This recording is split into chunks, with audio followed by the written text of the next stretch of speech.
ကုမ္ပဏီဝန်ထမ်းတွေအပန်းဖြေခီးထွက်လာကြပေမဲ့ရုတ်တရက်ကြီးတထေးဖြစ်သူတေဆုံးသွားခဲ့ပါတယ်။လူငယ်2ယောက်လည်းကြောက်လန့်တကြားနဲ့တထေးကြီးကိုအသက်ရှင်နေတဲ့အကြောင်းဖြစ်အောင်အကြံထုတ်ရတော့တာပေါ့။သူတို့ကတထေးကြီးရဲ့ခြေထောက်တွေကိုသူတို့ခြေထောက်တွေနဲ့တွဲချပြီးလမ်းလျှောက်ခေါ်လာကြတာမို့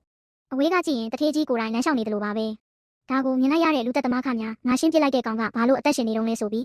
အကြီးကျယ်လမ်းဖြန့်သွားပြီးတော့တထေးကြီးကိုနောက်တစ်ကြိမ်ထပ်တက်ဖို့ဆုံးဖြတ်လိုက်ပါတယ်။အဲ့ဒီအချိန်မှာပဲကောင်လေး2ယောက်ကတထေးကြီးရဲ့စိန်ခံတင်မောကိုတွေ့သွားပြီးရှောက်လေဖို့ထွက်လာခဲ့ကြတယ်။ဒါပေမဲ့တင်မောကိုတေချာမမောင်းတက်တာကြောင့်ဝုန်းတိုင်းကျဲလောက်ခါပြီးတထေးကြီးရေထဲပြုတ်ကျသွားပါလေရော။အလောင်းကြီးကတင်မောနောက်ကနေရေလွှာလျှောစီးတယ်လို့မျောပါနေတာမို့ဘေးကလူတွေလည်းအံ့ဩနေကြတာပါ။သူတို့လည်းအလောင်းကိုအမြင်ပြန်ဆယ်လိုက်ရပေမဲ့တင်မောကစီကုံသွားလို့ပြန်လှည့်လာခဲ့ရပါတယ်။နောက်တော့အလောင်းကပုတ်စော်နန်းလာတာကြောင့်နေလန်းဖို့အတွက်နေပူထဲထုတ်ထားလိုက်ကြတယ်။အဲ့ဒီမှာရင်တထေးကြီးကဝရန်တာကနေရှော့ကြပြီးအောက်ကလူသက်သမားပေါ်တဲ့တဲ့ကြီးပြုတ်ကျသွားပြန်ရော။ဒေါသထွက်သွားတဲ့လူသက်သမားကတထေးကြီးကိုတနက်နဲ့ထက်ပစ်ပြီးထွက်သွားခဲ့ပါတယ်။လူငယ်2ယောက်ပြန်ရောက်လာချိန်မှာတော့ကလေးတွေကတထေးကြီးကိုတဲတဲမြုပ်ထားတာတွေ့လို့အမြန်ပြန်ဆယ်တန်ရှင်းရေးလုပ်ပြီးအသက်ရှင်နေတယ်လို့ပဲပြန်ထိုင်ခိုင်းထားလိုက်ကြပြန်တယ်။ညဘက်ပါတီပွဲစားတဲ့အခါလူတွေကတထေးကြီးကိုလာနောက်ကြပေမဲ့ဘယ်သူမှတင်းနေမှန်းမရိပ်မိကြပါဘူး။တယောက်ကဆိုဒီနေ့တထေးကြီးကတကူလုံးတောင့်တင်းနေတာပဲလို့တော့နောက်ပြောင်ပါသေးတယ်။အဲ့ဒီနောက်တထေးကြီးကဝရန်တာကနေထပ်ပြုတ်ကျသွားပြန်တော့ကောင်လေး2ယောက်လည်း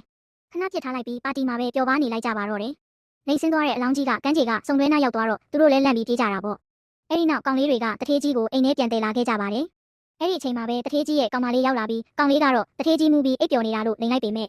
နောက်ဆုံးတော့ကောင်မလေးတယောက်အမှန်တရားကိုသိသွားပါတော့တယ်။နောက်တစ်နေ့မှာလူသက်သမားကတထေးကြီးကိုအသက်ရှင်လျက်ထပ်မြင်လိုက်ရပြန်တဲ့အခါမှာတော့ဒီကောင်ပါလို့လုံးဝမသိနိုင်ရတာလဲဆိုပြီးသူ့ကိုယ်သူတောင်ပြန်တန်တရားဝင်သွားရရှာပါတော့တယ်